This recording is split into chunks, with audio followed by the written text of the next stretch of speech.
I, Cassian, Alpha King of the Blood Moon, reject you, Lisa, as my fated mate." The words hung in the icy air of the grand study, heavy with cruel finality. Cassian's jaw was locked, his golden eyes refusing to soften. He expected tears. He expected a desperate plea, a collapse onto the marble. Instead, Lisa simply stood there. The color drained from her cheeks as the mystical bond violently snapped, but her spine remained perfectly straight. She looked at him with a quiet, hollow clarity.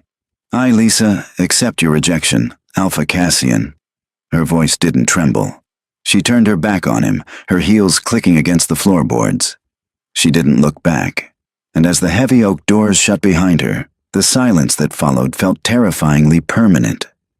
The hallway outside the Alpha King's study was a cavern of polished stone and suffocating luxury. Lisa walked away from the heavy oak doors, her vision tunneling, her chest radiating a heat that felt dangerously close to a heart attack.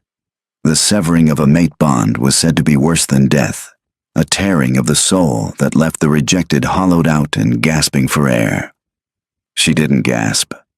She forced herself to inhale for 4 seconds, hold for 4, exhale for 4.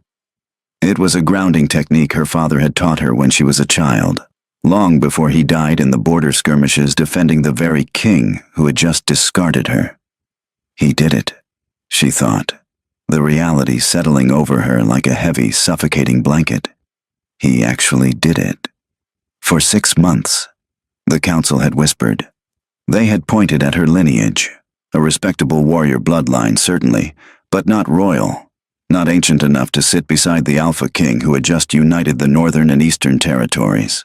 Cassian needed a political alliance, a Luna born of silver and silk, not a woman who knew how to wield a silver-forged blade better than she knew how to curtsy.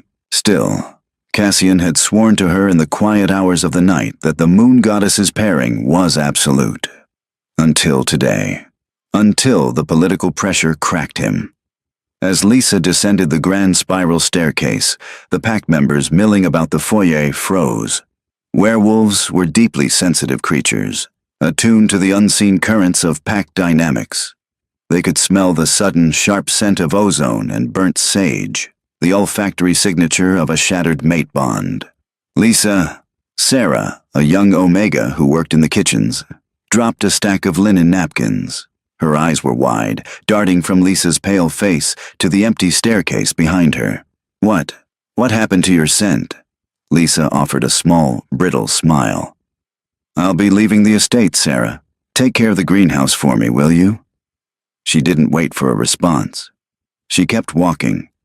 She pushed through the heavy iron-wrought front doors and stepped out into the crisp autumn air. She didn't head to the Alpha's quarters to pack a dozen suitcases. She went straight to the barracks where she had lived before Cassian had moved her into the royal wing. Beneath the loose floorboard under her old cot, she retrieved a single duffel bag. It held her passport, human currency she had saved over the years, a change of practical clothes, and her father's hunting knife. She left behind the silk dresses Cassian had bought her. She left behind the diamond-encrusted Luna tiara that had sat on her dresser, mocking her for weeks. She took only what was hers before him. Back in the grand study, Cassian stood rigid by the window, his knuckles white as he gripped the velvet drapes. He watched the rain begin to fall over the sprawling estate. His chest ached, a dull, throbbing pain that he stubbornly attributed to the physical backlash of the rejection. It was temporary. It had to be. "It's for the pack," he repeated to himself, the mantra tasting like ash on his tongue. The Eastern wolves would never bow to a commoner. I need the Lycan princess. I need the alliance. The door behind him opened hesitantly. His beta, Marcus, stepped in, the heavy scent of distress rolling off him. "Alpha," Marcus began, his voice tight. "The pack. The psychic network is reeling. Did you—" "I rejected her," Cassian said, his voice a low, gravelly rumble that offered no room for argument. "It is done. The council will have their pureblood Luna." Marcus swallowed hard. He had known Lisa since childhood. "She's packing, Cassian. She's leaving the pack house." "Let her cool off in the lower village," Cassian dismissed, turning back to his desk and pouring a heavy measure of amber whiskey into a crystal glass. She's hurt. She's throwing a tantrum. Give her a few days in the barracks, make sure she has enough provisions, and then I will set her up with a comfortable estate on the western border. She will be provided for. I am not a monster. Marcus stood in the doorway, staring at the broad, rigid back of his king. A cold knot formed in the beta's stomach. Cassian, Marcus said softly, dropping the formal title. She isn't going to the lower village. She didn't pack her clothes. She took her go-bag. Cassian's hand froze halfway to his mouth, the whiskey catching the dim light of the study.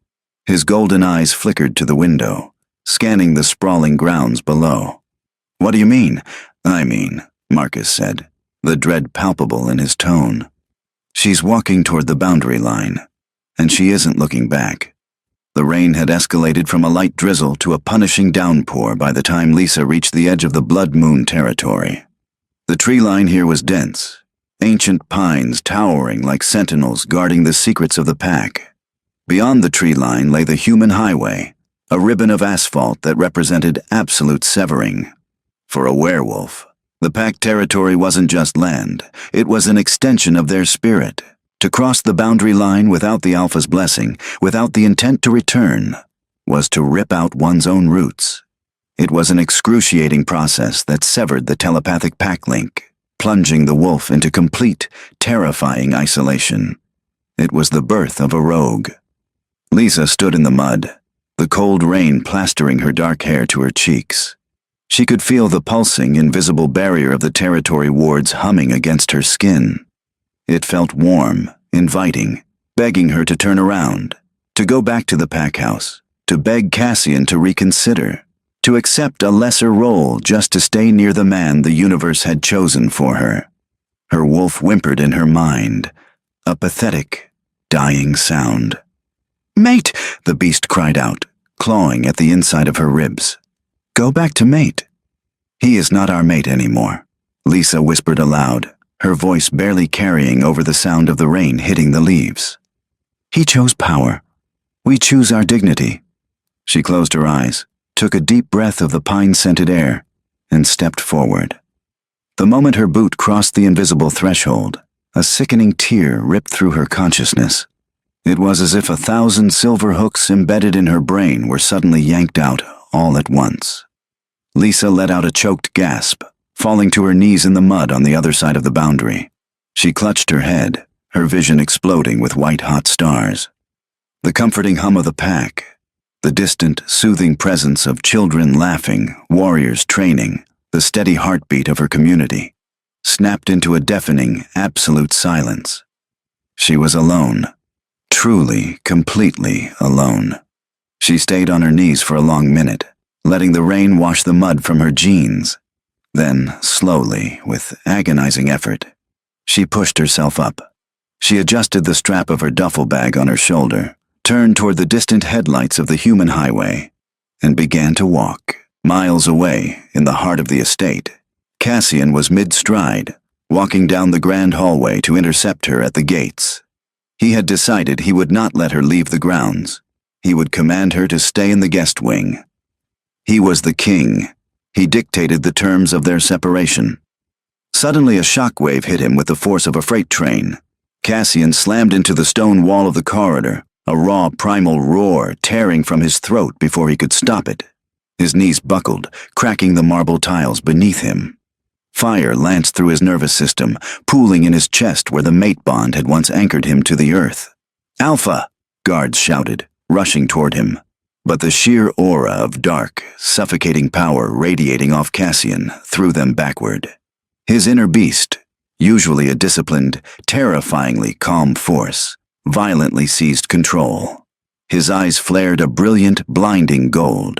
His claws ripped through his leather boots and his hands elongated, slicing deep gouges into the ancient stone walls as he tried to anchor himself against the excruciating pain. "Mine!" His wolf roared inside his head, a sound so loud it caused a hairline fracture in his own skull. "She is gone! The thread is dead!" "She crossed the line," Cassian choked out, coughing, a speck of blood splattering onto the pristine floor.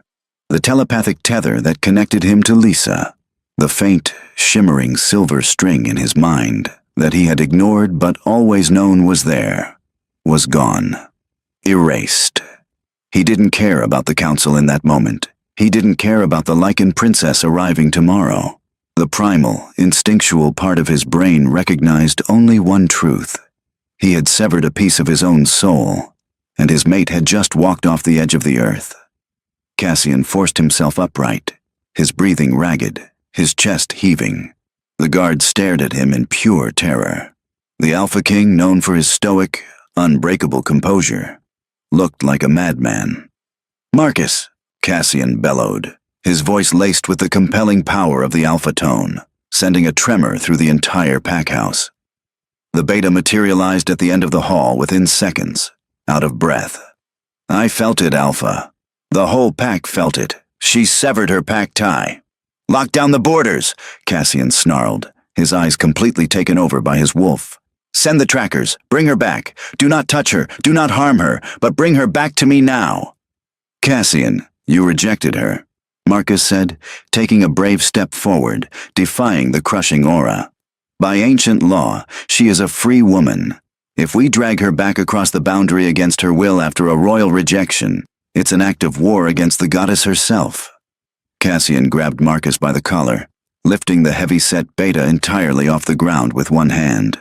"I don't care about the laws. Find her." He dropped his friend and turned, sprinting toward the eastern gates, leaving a trail of shattered marble in his wake.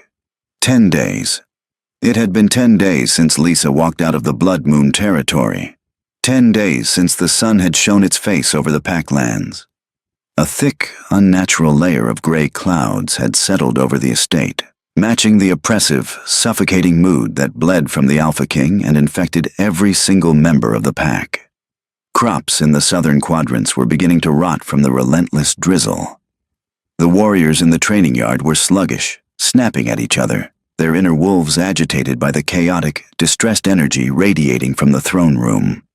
In a small, nameless human town nestled in the foothills of the Rockies, 300 miles away, Lisa wiped down the counter of Maggie's Diner.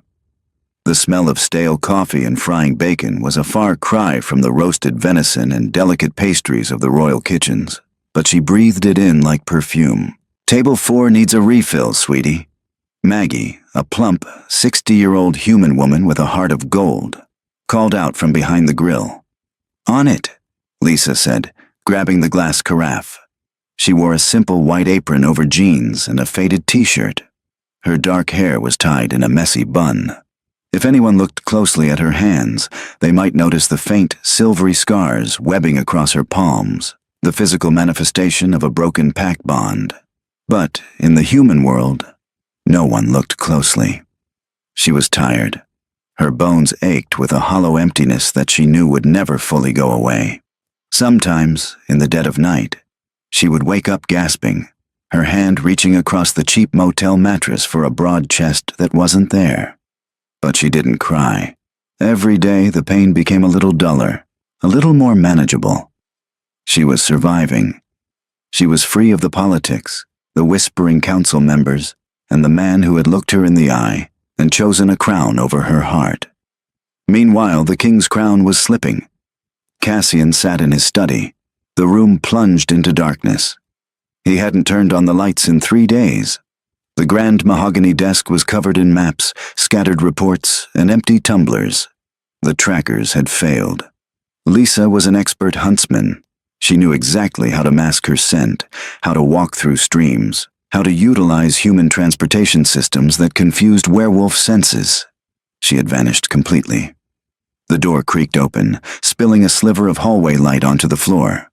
"Leave," Cassian growled from the shadows, his voice raspy. "I cannot, Your Majesty," came a smooth, velvet voice.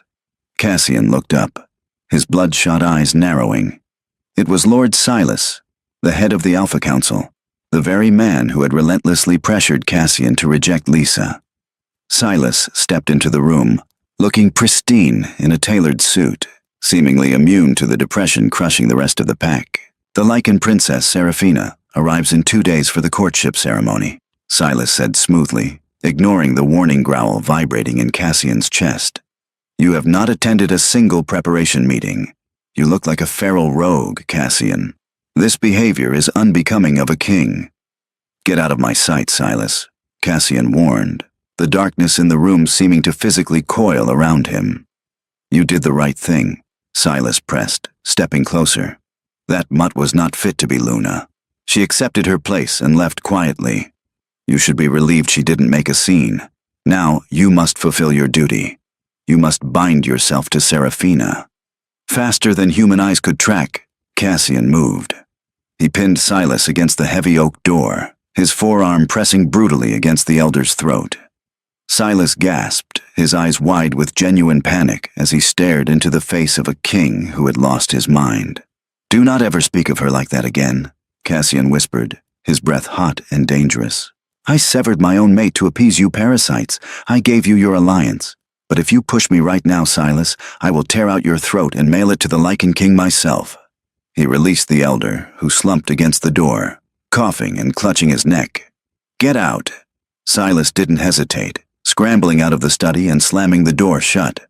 Cassian stood alone, his chest heaving. The rage was a constant boiling pressure beneath his skin, masking the agonizing grief beneath it. He couldn't sleep. Every time he closed his eyes, he saw her standing there, perfectly straight, perfectly calm. "I, Lisa, accept your rejection." It haunted him. It infuriated him. She hadn't fought for him. He needed to feel her, just something of hers. Driven by a sudden, desperate urge, Cassian left his study and walked through the silent halls to the wing where Lisa used to stay. He entered her old room. It was perfectly clean. The maids hadn't touched it, yet it felt sterile. He walked over to the vanity mirror. Sitting in the center of the polished wood, illuminated by a single beam of moonlight breaking through the heavy clouds outside, was a small velvet box. Cassian's breath hitched.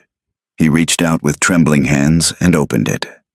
Inside lay a simple braided leather necklace holding a small, smooth river stone. It wasn't diamonds or gold. It was the stone he had given her when they were 16, sitting by the river long before he was king, promising her that they would be together forever. It was her most prized possession. She had left it behind. Cassian fell to his knees in the empty room, clutching the small stone to his chest as a jagged, broken sob finally tore from his throat, echoing through the empty halls of a kingdom that suddenly meant absolutely nothing. The convoy of sleek black SUVs cut through the dense fog surrounding the Blood Moon estate, their headlights carving harsh yellow beams into the gloom. 2 days had passed since Cassian found the river stone, and he had not slept a single minute. His reflection in the study window showed a man hollowed out. Heavy dark circles bruised the skin beneath his golden eyes, and his jaw was shadowed with unkempt stubble. He adjusted the cuffs of his tailored black suit, the fabric feeling like a straitjacket.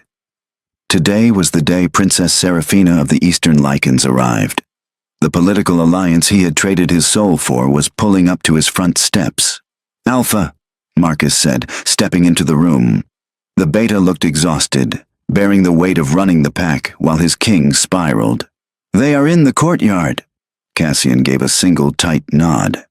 He slipped the small river stone into his trouser pocket.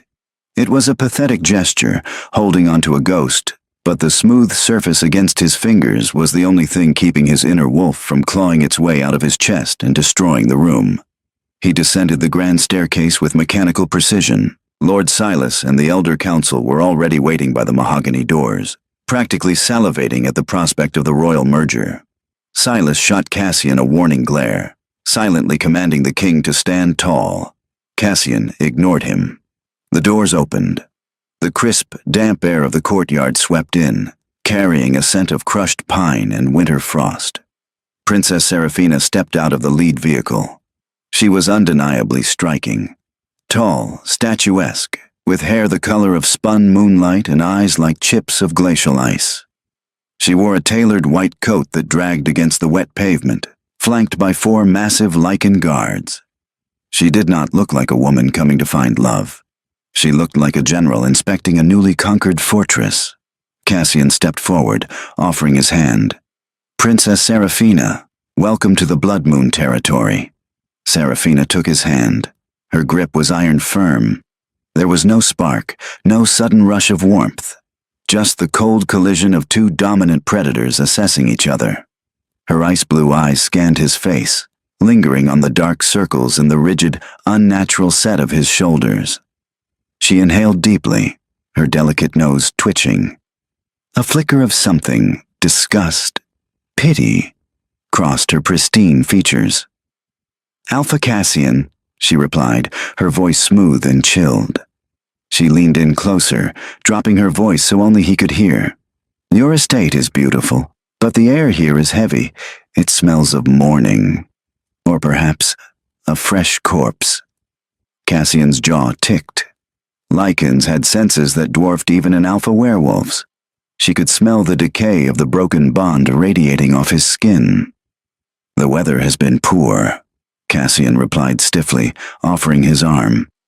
Seraphina did not take it. She walked past him, her guards falling into step behind her.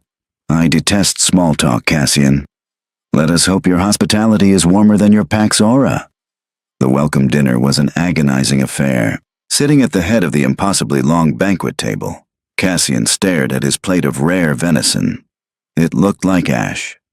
Across from him, Silas was engaging Seraphina in aggressive, sycophantic diplomacy, outlining the trade routes and military advantages their union would bring. Cassian's wolf was screaming. Being in close proximity to another female alpha while mourning a mate was a biological violation. His skin burned.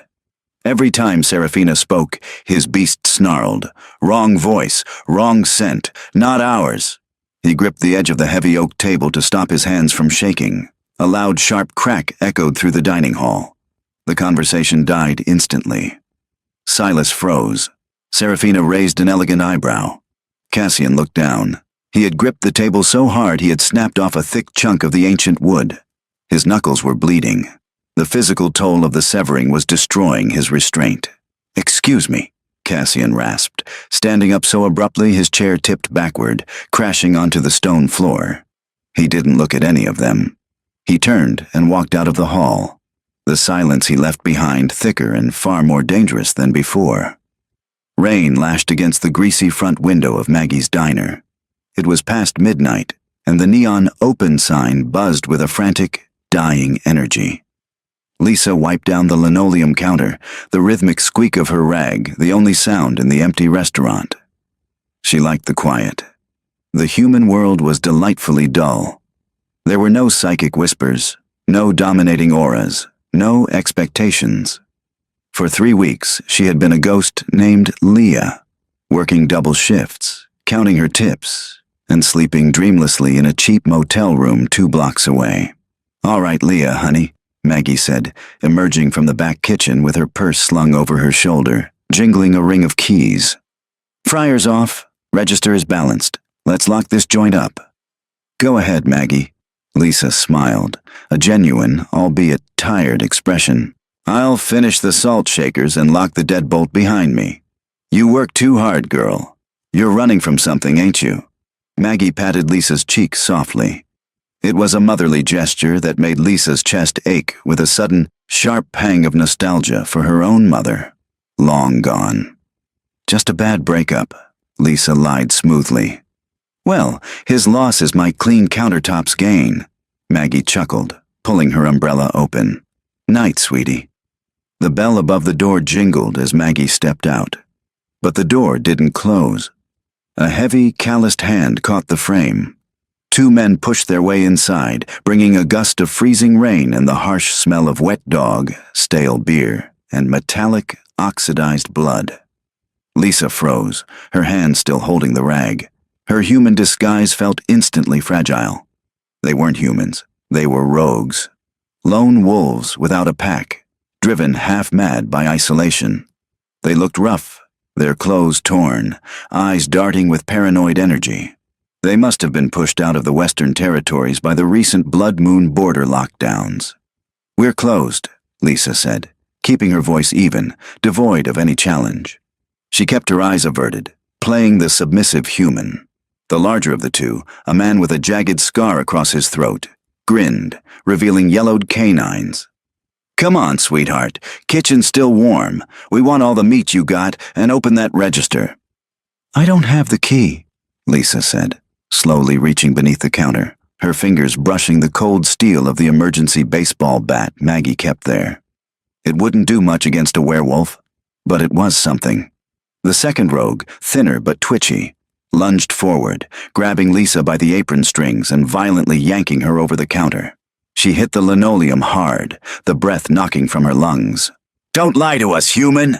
the scarred man barked, stepping toward her. As she hit the floor, survival instinct, honed by years of brutal training in the Blood Moon barracks, overrode her desire to hide.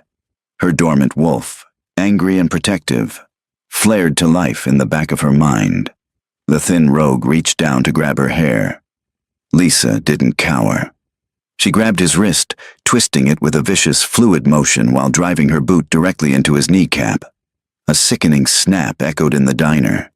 The man howled in pain, collapsing. The scarred man's eyes widened, flashing a sudden, glowing amber. He realized his mistake. "You're not human!" He lunged at her, his hands shifting into claws. Lisa rolled backward, kicking a metal stool directly into his path. As he stumbled, she sprang up, using the momentum to deliver a devastating, concentrated palm strike to his sternum. It was a warrior's strike, designed to stop a shifting wolf in its tracks. The impact sent him crashing through a wooden booth, splintering the table in half.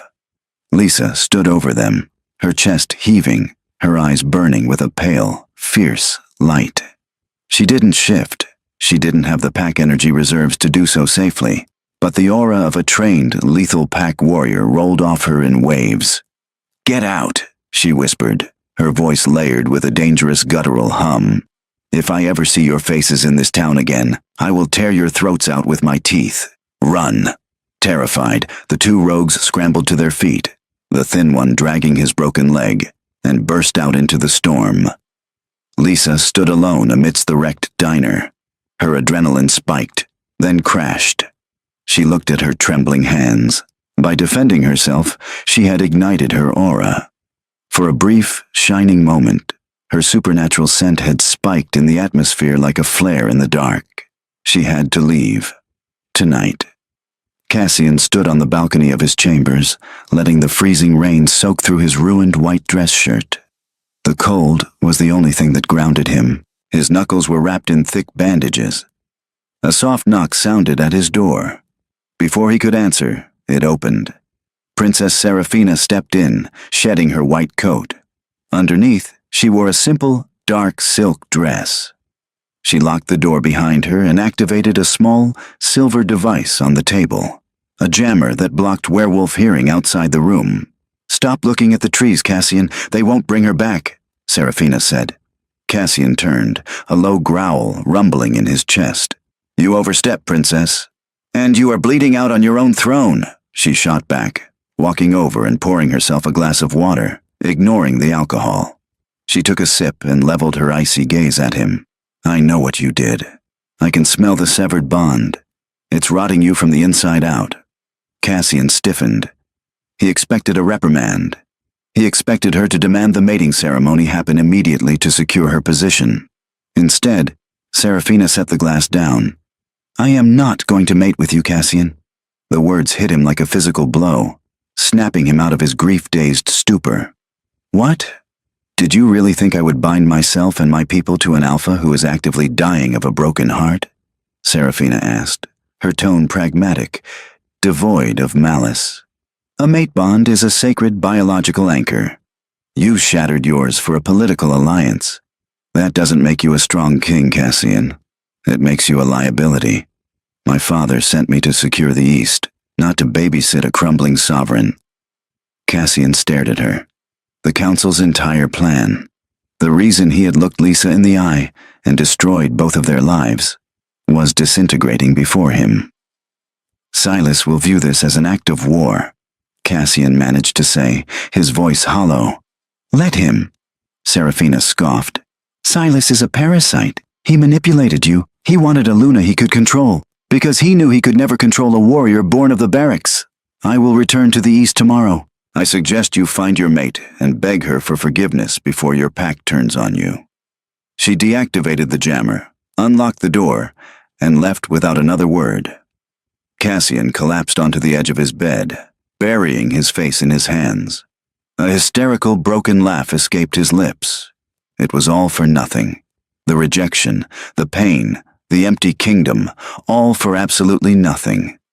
Deep in the lower levels of the pack house, in a soundproofed strategy room, Lord Silas sat in the dark. A phone pressed to his ear.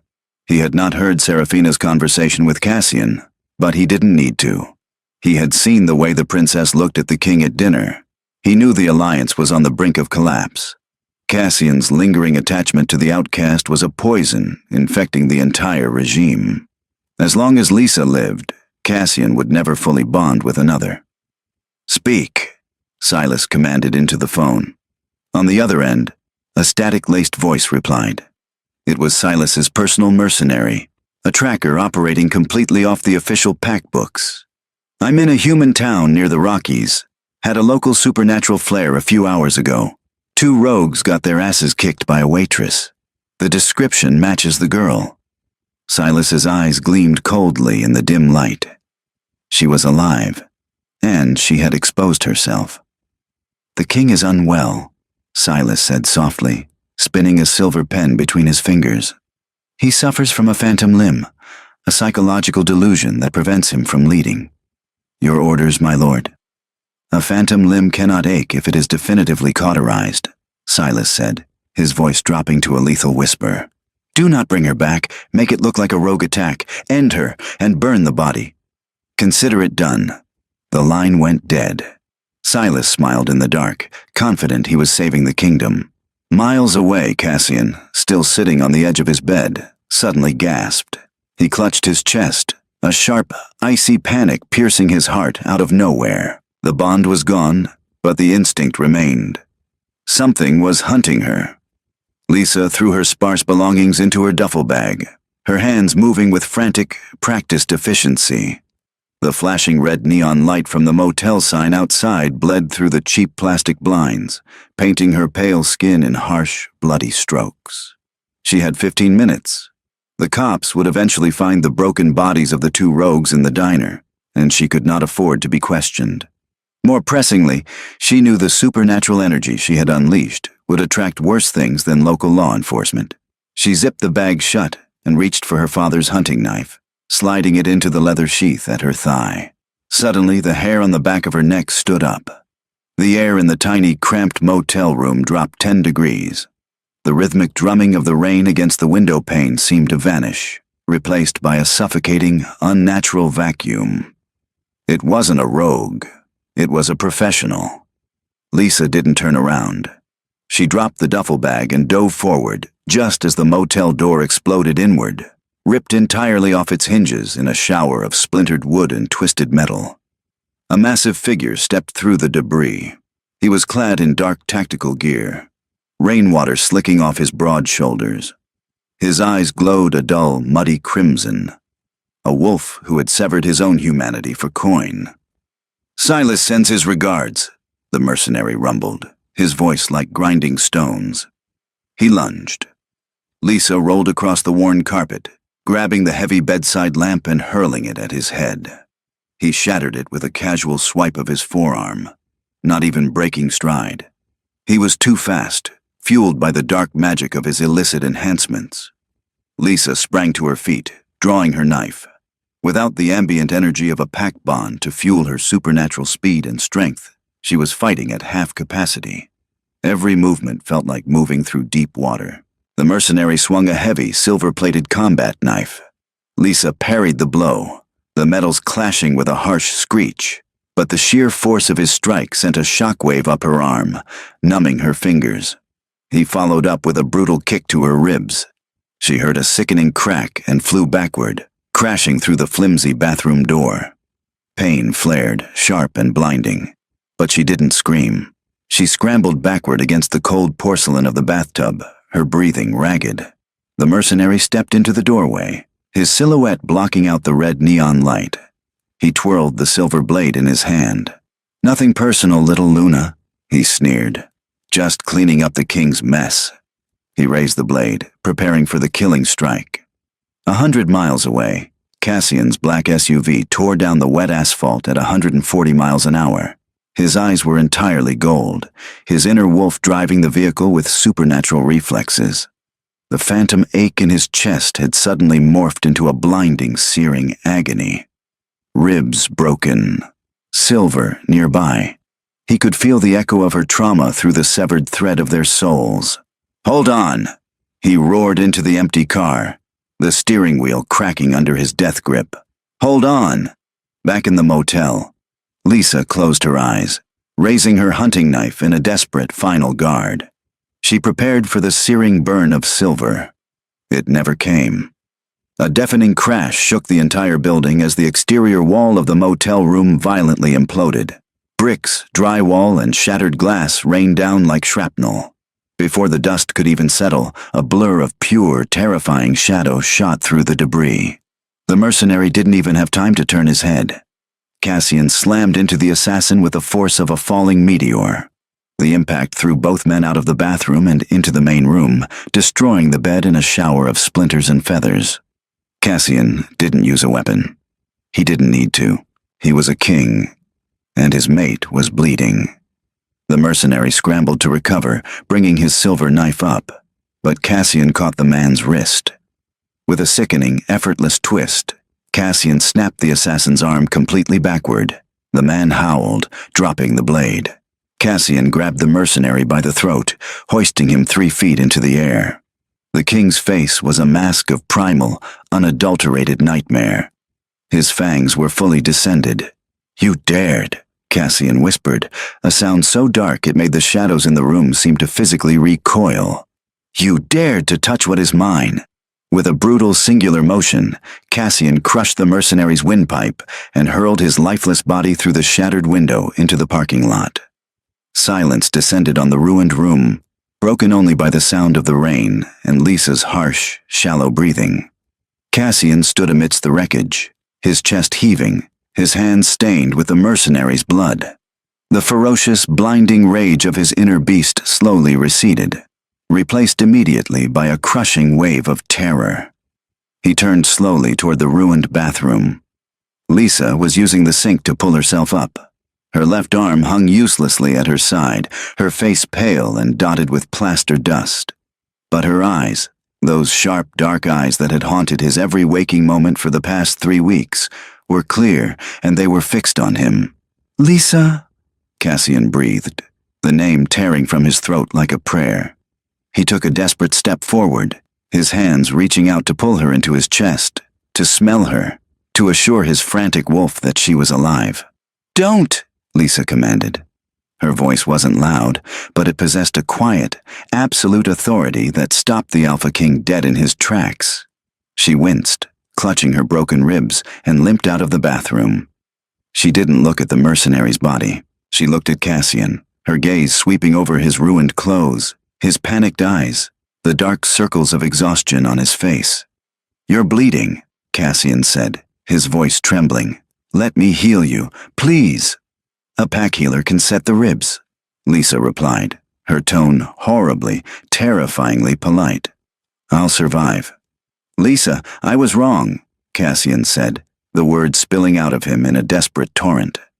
The proud king shattered, falling to his knees amidst the debris of the motel room. He looked up at her, his golden eyes shining with unshed tears. "I was so wrong. The alliance. Serafina rejected the union, but even before that, I knew. The moment you crossed the border, my soul started rotting. I chose fear. I chose politics. I was a coward. I beg you, Lisa, forgive me. Come back to me." Lisa looked down at him. There was no triumph in her eyes. There was no joy at seeing the man who broke her heart groveling at her feet. There was only a profound, weary sadness. "Get up, Cassian," she said softly. He didn't move. "Not until you say you'll come back." "You want me back because your political safety net vanished?" she asked, a bitter edge finally creeping into her voice. "Because the Lycan princess saw what I saw, a king too weak to stand by his own convictions?" Cassian flinched as if struck. No, I want you back because I am nothing without you, because you are my mate. I was your mate, Lisa corrected him, the words slicing through the room with surgical precision. You severed that bond, Cassian. You stood in your study and ripped my soul out of my chest because Silas told you to. You didn't break my heart. You broke my trust. And a bond can be reforged, but trust cannot. Cassian lowered his head, a choked sob escaping his lips. He knew she was right. I won't be your Luna, Lisa continued, stepping past him to retrieve her duffel bag from the rubble. I won't share a bed with a man who looked me in the eye and discarded me when it was convenient. Cassian closed his eyes, the absolute finality of her words sealing his doom. However, Lisa said, turning back to him, her eyes hardening into obsidian. She gestured to the window where the mercenary had been thrown. That man was wearing the black steel insignia of the Alpha Council. Silas sent him to kill me. Cassian's head snapped up, a fresh wave of murderous intent washing over his features. You want to make this right, Cassian? Lisa asked, her voice ringing with the steel of a warrior. Then you will take me back to Blood Moon, not as your mate, but as a free wolf, and you will help me tear Silas off his pedestal. Cassian looked at the woman standing before him, battered, bruised, entirely without the supernatural backing of a pack, yet radiating more power and royalty than any Lycan princess he had ever met. He stood up, wiping the blood from his jaw, a dark, solemn fire igniting in his eyes. As you command. The morning sun struggled to pierce the heavy gray clouds hanging over the Blood Moon estate. In the grand hall, Lord Silas sat at the polished oak table, sipping imported tea. The council murmured anxiously around him about the king's sudden disappearance the night before, but Silas felt a warm, comfortable satisfaction in his chest. By now, the deed was done. The distraction was eliminated. Cassian would return broken, but moldable. The heavy, iron-wrought doors of the grand hall did not open. They exploded. The ancient wood splintered inward with the force of a bomb, sending heavy oak shards skittering across the marble floor. The council members shrieked, scrambling backward from the table. Through the dust and the morning mist, Cassian walked in. He was covered in dried blood and brick dust, his eyes burning with a lethal, predatory gold. But it wasn't the king who made Silas drop his porcelain teacup, shattering it against the floor. It was the woman walking beside him. Lisa wore Cassian's oversized jacket over her bloody shirt, her arm bound tightly to her chest in a makeshift sling. She was injured, exhausted, but her chin was tilted upward. She walked with the terrifying, unbothered grace of a predator who had cornered its prey. Cassian stopped at the head of the table. With a sickening thud, he tossed a heavy burlap sack onto the polished wood. It rolled, stopping right in front of Silas. The top fell open, revealing the lifeless, bloodied face of Silas's personal mercenary. The grand hall fell into a dead, horrifying silence. Treason! Cassian's voice boomed, amplified by his alpha aura, shaking the very foundations of the packhouse. Silas's face drained of all color. He stuttered, trying to stand. Alpha, Cassian, this is a misunderstanding. That rogue was your personal attack dog, Lisa interrupted, her voice cutting through the hall like a whip. He confessed before he died, Silas. It was a lie, but watching the color drain entirely from the elder's face proved her point. Cassian stepped forward, grabbing Silas by the lapels of his immaculate suit and hauling him over the table, scattering paperwork and spilling hot tea. You manipulated my counsel, you poisoned my judgment, and you ordered the assassination of an innocent wolf. A woman who is 1,000 times the leader you will ever be. Cassian snarled, his fangs grazing Silas's cheek. I did it for the pack, Silas shrieked, thrashing uselessly in the king's grip. She was weak. She was a peasant. She is a warrior, Cassian roared. He dropped Silas to the floor, towering over the pathetic, sniveling man. He projected his voice so every wolf within a mile of the estate could hear his decree. I, Alpha King Cassian, strip you of your rank, your title, and your lands. You are banished from the Blood Moon territories. If I ever catch your scent on my borders, I will not bother with a trial. Guards immediately surged forward, grabbing Silas by his arms and dragging the screaming, protesting elder out of the grand hall. The remaining council members fell to their knees, bowing their heads in absolute submission to the terrifying display of their king's wrath. Cassian didn't look at them. He turned his back on the power he had once sacrificed everything for, and looked only at Lisa. She stood amidst the wreckage of the doors, the sunlight finally breaking through the heavy clouds outside and catching the dark strands of her hair. "It's done," Cassian said softly, the alpha command fading from his voice, leaving only the raw, vulnerable tone of a man who had lost everything that mattered. "You are safe here. You can have your old quarters. You can have whatever you desire." Lisa looked around the hall, at the bowing council, at the blood on the floor, and finally at the king. "I desire to train the new recruits," Lisa said calmly. "I will stay, Cassian. I will fight for my home, but I am not your Luna, and I am not your mate." Cassian swallowed the heavy lump of grief in his throat. He nodded slowly. He knew he didn't deserve a magical reunion. He didn't deserve her instant forgiveness. "I know," Cassian said, his golden eyes locking onto hers with a fierce, unwavering determination. "I broke our bond. I broke your trust." He took a step back, bowing his own head to her. A king yielding to a warrior. "But I have the rest of my life to earn it back." Lisa didn't smile. She didn't run into his arms.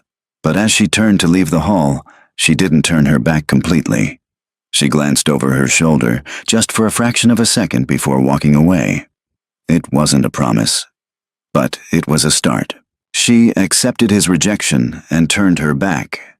Is a story that proves the strongest romantic tension doesn't come from a magical bond, magically fixing everything, but from the brutal, realistic consequences of betrayal and the slow, arduous path to earning back lost trust. Lisa's refusal to instantly forgive Cassian, choosing her own self-respect over a crown, redefines what it means to be a truly powerful Luna. Cassian's journey from a flawed, politically driven king to a man willing to strip his own power to protect the woman he wronged highlights a deep, meaningful character arc. If you love this grounded, high-stakes take on the werewolf romance genre, please like, share, and subscribe for more intense, dramatic stories where consequences matter and love must be fought for, not just destined. Let us know in the comments if you think Cassian can ever truly win her back.